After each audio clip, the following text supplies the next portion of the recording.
I bet you didn't know Russia's jets are common sights in several African skies.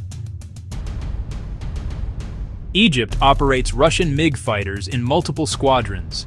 Egypt, around 30 MiG-29s boosting its air force.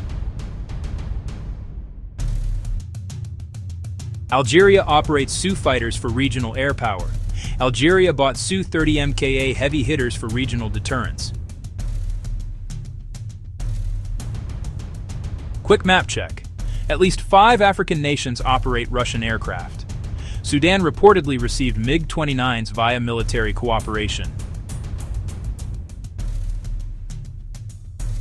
These sales aren't just commerce, they're strategic ties. Influence. Russia gains political leverage with partner governments. Training. Russian personnel train local air forces and maintain infrastructure. Spare parts. Moscow supplies parts to keep fleets operational.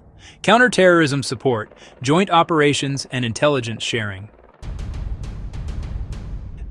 Russian jets give partners stronger air capabilities and shift regional balances. Bottom line, Russian military aircraft in Africa are tools of geopolitics. If you want more quick briefs like this, subscribe for more quick briefs like this. Like the video to help us reach more viewers. Share it. Hit that button now.